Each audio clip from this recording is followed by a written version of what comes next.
My daughter said your room stinks right in front of me. I stayed quiet but something in me broke. So I packed my things and sold the mansion while they were away. She screamed when she came back. I wasn't trying to listen. I was just walking past the kitchen on the way to refill my tea. Frances was on the phone, pacing barefoot across the tile, one hand slicing the air like she always did when she was complaining. She doesn't even notice it. She said, her room stinks. It's like nursing home air. Heavy. Like old fabric and, I don't know, something medical. She left. A short, clip sound I didn't recognize. I stopped mid-step. The chipped mug in my hand wobbled. I steadied it with my other palm, careful not to spill. I was standing just outside the doorway, not hidden, not sneaking, just there. Frances didn't look over, didn't lower her voice. It's seeping into the hallway. She continued, I've sprayed the whole bottom floor, but it's like it clings to everything. My heart didn't race. It slowed. I backed up, quiet. The soles of my slippers made no sound on the hardwood as I returned to the room they let me stay in. They called it the guest room. I closed the door softly behind me, not to hide, just to protect something that had been peeled open too fast. The tea in my mug had cooled. I set it down on the dresser, the same dresser where I kept my folded nightgowns, my vitamins, a framed picture of Frances when she was 7. Grinning, no front teeth, I looked at her little face, the face that once begged me to sing one more lullaby, the one who cried when I left for my night shift, the one who ran to me in the mornings with paint-stained fingers and whispered secrets. Now she walks past me without touching my arm. She thanks me for folding laundry like I'm a polite neighbor, not her mother. I picked up the mug again. The crack along the rim had widened slightly. I ran my thumb over it, then sat down in the armchair beside the window, outside. The roses I planted last spring were starting to fade, dried at the edges, brittle from too much sun. Still there, still trying, just like me. I still keep the pink linen dress in a garment bag, tucked behind winter coats I no longer wear. I bought it 5 years ago, retirement gift to myself. A soft collar, delicate pleats, mother-of-pearl buttons down the front. I'd imagined wearing it to Sunday brunches with friends, maybe in some quiet cafe with real tablecloths and sunlight slanting through tall windows. I never wore it, not once. The brunches never happened. The friends either passed on or moved away, and I moved into Frances's guest room with a suitcase and a promise that it was only for a little while. I'd had the stroke 3 months after turning 77, nothing dramatic, just enough to make walking unsteady and mornings uncertain. Frances had called immediately. You shouldn't be alone, Mom. You'll stay with us, just until things settle. I sold my condo, quiet street, south-facing windows, the kind of place I imagined aging into. The money helped with the down payment on this house. Frances's name on the mortgage, my savings in the closing. At first, it felt like a shared home. I baked muffins. I watched the twins when Frances had meetings. I paid the water bill without being asked. Then my boxes were moved to the garage. My chair was removed from the living room. My name stopped appearing on the Wi-Fi password post-it. I became the silent hum in the background. The folded towels, the hot tea, the extra hand during school pickup when schedules got tight. They didn't mean harm. I told myself, they were just busy. Stretched thin. Parenting was hard. Marriage was hard. I'd been there once too. But even excuses can't warm cold stares, or stop the way people look at you like you're taking up too much oxygen. I open the closet now and then to check on the dress. Still smooth. Still beautiful. Still untouched. Some things wait too long for a moment that never arrives. I slipped the zipper down and touched the fabric, then slid the garment bag closed again.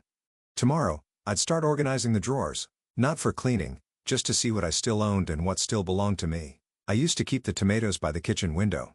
Just a few pots Roma vines and a bit of basil in a blue ceramic bowl I'd brought from the old place. It made mornings easier. Something to tend before the house stirred. Before the rush of carpool, emails, and appointments swept through like a siren. But one afternoon, a day before Frances's book club was coming over, she passed by while I was watering. Mom, she said. Not unkindly, but not kindly either. Do you mind moving these? She motioned toward the plants with the back of her hand. They don't really go with the aesthetic. You know, I nodded. I moved them, carried each one carefully behind the shed, where no one but the raccoons would see them. The soil's different there, less sun. I had to fight mildew and squirrels, and the tomatoes didn't sweeten the way they used to. Still, I tended them daily, watered, pruned, talked to them when no one was listening. Sometimes Lily would follow me out back, but mostly the twins stayed busy. They stopped hugging me around the same time I stopped being in their pictures. Now it's mostly small nods. A distracted, "Hi, Grandma." Once, I reached to fix Ben's collar and he flinched, Not out of fear, but reflex, like I was someone he wasn't used to being touched by. I still bake. Muffins, banana bread, sugar cookies with lemon zest, things I know they once loved. I place them on the counter, warm, just as the kids come down for school. But they grab protein bars now. Cold things wrapped in plastic. Last week, Francis lit a candle outside my door. One of those designer ones, glass jar, minimalist label. The scent was labeled clean linen, but it smelled like bleach and apology. "Don't take it personally," she said when I asked. "Sometimes the hallway just feels stuffy." I nodded again. I seem to nod a lot in this house, but I do take it personally. I take it personally when they close the pantry door while I'm reaching for oatmeal, when they rewash the dishes I've already cleaned, when I offer help and get the smile that says no, but won't say the word. The tomatoes are dying, I think, but I'll plant them again next spring. Maybe somewhere new. I opened the drawer next to my bed that night and took out the envelope marked title, Whitlow Property. I hadn't looked at it in a year, but it was still in my name, every page. I went into the office for stamps, that was all. Francis had mentioned she kept them in the middle drawer, just under the printer paper. I didn't think twice about opening it, but the folder caught my eye before I found the stamps. It was burgundy, thick, labeled in Francis's handwriting estate planning. I knew better than to snoop, but something in me, maybe instinct, maybe just exhaustion, told me this wasn't something I should pretend not to see. I pulled it out, sat down at the edge of the desk. The first page was a printout of my life insurance policy, highlighted, circled, notes in the margins. Expires 2028, verify premium payment, confirm beneficiary designation. The next, a series of brochures, assisted living communities, each one glossy and pastel-colored. I flipped through them. Beautiful lobbies, smiling residents. One had a sticky note, mid-tier care, decent reputation. Ask about Medicaid conversion. I kept flipping, then I saw my name. On a printed version of my will, the one I'd updated after my stroke. The signature was mine, but the annotations weren't. Property value, $470K remaining pension benefits.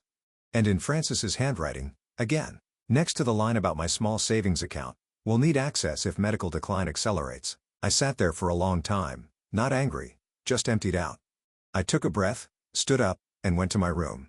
Pulled a manila folder from the bottom of my filing box and labeled it in thick black pen. When they forget I'm still alive, I copied everything. Each brochure, the annotated will, the notes on my insurance. I didn't confront her. There was no point. If she thought planning where I'd be stored next was reasonable, she wouldn't suddenly start asking where I wanted to be. I slipped the folder under my bed, between a box of scarves and a tin of saved birthday cards. Then I picked up the tea mug on my nightstand and walked to the kitchen. I boiled the water, let the steam rise slow and quiet. Then I sat by the window and watched the sun settle across the roof of the house I still legally owned. I'd spent 2 years trying to belong here again. But maybe it wasn't about fitting back in. Maybe it was about learning how to leave right this time. Gracie Morrison used to talk about the co-op all the time. Before her cancer came back, before the hospital stays, before she stopped calling altogether, she said it wasn't like those places where you waited to die. It was where people went to live how they wanted. Where no one measured your worth by how many chores you could still do or how quietly you stayed out of the way. It sat just off the edge of the parkway, hidden behind tall crepe myrtles and a wooden fence painted pale yellow. There were 10 units, each with a front porch and a garden bed the size of a dining table. The woman at the front desk greeted me like I was expected. Even though I hadn't called ahead, her name was Margot. She wore blue glasses and no makeup and didn't look at me like a number. "You're welcome to walk through the common room," she said. "There's no rush." I saw a table of women in their 70s playing Scrabble. One man reading a paperback on the couch by the fireplace. The scent in the air was lavender, real lavender, not a candle pretending. Outside, tomato plants were strung with twine and rosemary grew in planters. A corner shelf held paintbrushes, seed packets, and 3 pairs of gardening gloves. I didn't ask for a brochure. I asked for an application. Margot gave me one and said quietly, "There's one unit that just became available, if you're serious. I'll hold it for 24 hours. I said yes before I had time to doubt myself. When I got home, I called Mr. Teague, my lawyer. Since before Francis was born. "Clarine," he said, "I figured I'd hear from you eventually." I told him what I'd seen in Francis's folder. What I planned to do. He didn't sound surprised, only careful. "You still own the house outright. Your name is on every page of the deed. That gives you full legal authority to sell or transfer it." "Good," I said. "Then I'd like to talk to a realtor." He gave me a name. Someone discreet, professional.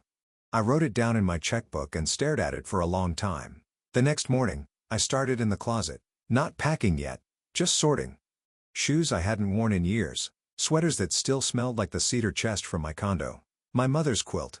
A tin of sewing notions I kept, even though my fingers no longer worked the way they used to. I labeled the first box kitchen. Keep the second donate. And the third, not for them. I wasn't sure when I'd make the move, but I knew now I could. And that was enough to keep going. By the end of the week, I had 17 boxes lined up under the bed. Francis had a conference in Asheville. The kids had a soccer tournament nearby. They left early Friday morning, all in a rush, bags tumbling down the stairs, cereal bowls left in the sink. Francis shouted for someone to grab the sunscreen. Then the door slammed and silence followed. I waited 15 minutes, boiled water, drank tea. Then I opened the window and let the morning air touch my face. By 10 o'clock. Margot and a man named Elgin from the co-op had pulled into the driveway in an unmarked van. They didn't ask questions. They didn't comment on the house. They just helped me carry out 17 boxes, 2 suitcases, and the tomato pots from behind the shed. I didn't take everything, just what mattered. My quilt, the photo of Francis at age 7, the pink linen dress, my Bible, and a shoebox of letters from people who remembered me before I became wallpaper. I wiped down the kitchen counter, straightened the coffee mugs, closed the cabinet doors. I knew Francis hated being left ajar. Then I placed a folded note in the center of the granite counter. It read, "The house has been sold. You have 30 days to move. Please don't call." I didn't leave a name, just my handwriting. Then I walked to the front door. I carried my mug in one hand, garden gloves in the other. The sun was soft across the lawn, the same lawn I used to mow myself before arthritis changed my grip. I didn't turn back, not even once. Margot opened the passenger door for me. I sat down, exhaled, and watched the house disappear in the side mirror as we pulled away. No one shouted after me. No one even knew I was gone. But by the time they returned, the silence would be deafening, and I'd already be unpacking the good china in a place where people said my name like it mattered. I was arranging my books by color on the shelves in my new kitchen. When the first call came through, I didn't answer. By the third ring, the voicemail dinged. Then another. Then another. I sat down with my tea.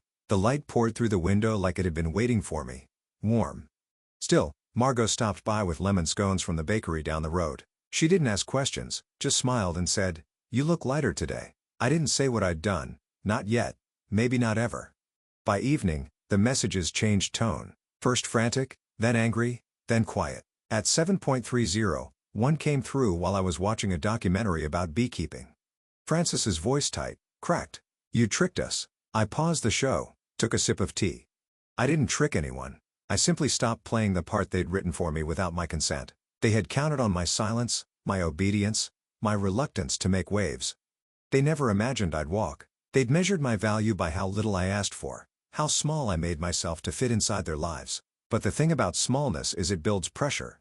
And the thing about pressure is it always finds release. Francis must have found the note on the counter before they even took off their coats. I could picture her standing in the kitchen, rereading my handwriting. Her voice rising while the kids hovered in the hallway, unsure who was in trouble. She'd never heard me raise my voice. She'd probably mistaken that for weakness. But strength doesn't always shout. Sometimes it packs 17 boxes, signs one document, and leaves. I turned off the phone, set it in a drawer. Then I peeled open a journal I hadn't written in since Jorge died. On the first page, I wrote day 1. And beneath it, "No one asked me to shrink today." Tomorrow, I'd plant lavender in my window box. The old soil was still clinging to the roots, but the pot was mine, and the sun was enough. The knock was soft, 3 gentle taps, like someone who wasn't sure if they should be standing there at all. I opened the door and there he was, Caleb. Backpack slung over one shoulder, eyes down, sneakers scuffed, taller than I remembered. I told Mom I had chess club.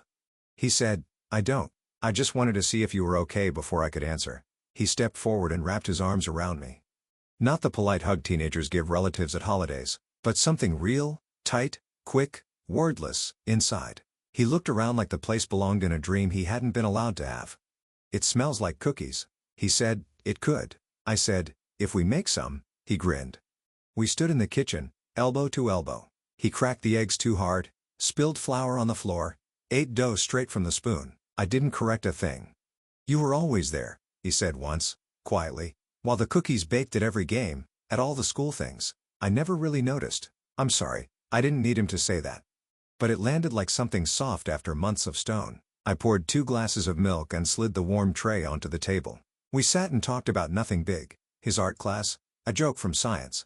A girl named Jenna, who drew wolves in her notebook. He laughed with his whole face, like he hadn't in a while. 2 hours passed before he stood up again. He grabbed a second cookie for the road and slipped it into his hoodie pocket at the door. He looked back and asked, "Can I come again next week, anytime?" I said, "But only if you want to." He nodded, a quiet kind of promise in his eyes, and walked down the path back toward wherever he had to lie next. I closed the door. My kitchen still smelled like vanilla and brown sugar, and for the first time in years, I didn't feel like a ghost in someone else's life. I felt like someone worth visiting. My lavender bloomed early this year. Maybe it was the new soil. Maybe it was the quiet, every morning. I pulled open the sunroom curtains and sat in the armchair by the window with my tea and a pen. Sometimes I journaled. Sometimes I sketched. Sometimes I just sat. The neighbors waved when they passed by. Margot brought me a basil plant.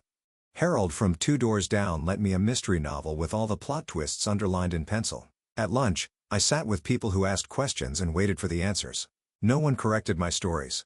No one sighed when I took a little too long to finish a thought. One afternoon, I joined a watercolor class in the rec room. I hadn't painted since high school, but my hands remembered more than I expected. My first picture was a lavender stem in a chipped mug. They pinned it on the wall on Thursday. The phone rang. I let it go to voicemail. Then again on Friday. By Saturday, I picked up. Francis's voice was soft, but laced with that old urgency. "I just wanted to say I'm sorry you felt that way. I never meant to make you think you weren't welcome. I was just overwhelmed. You could have talked to me." There was a pause. Then she added, "You didn't have to make it such a statement." I didn't raise my voice. I didn't explain the months I'd spent trying to stay small. I didn't list the candles outside my door or the brochures about places meant to make me disappear. I simply said, "I am no longer available to be disrespected." Then I set the phone down and stepped outside to check the lavender. It had doubled in size, the color deeper than before. I brushed my fingers gently across the flowers and watched a bee land on the tallest stem without hesitation. The air smelled like something I remembered from childhood, clean and bright and earned. This house wasn't bigger than the last one, but it had windows that let the light in, and not once had I been asked to stay out of sight.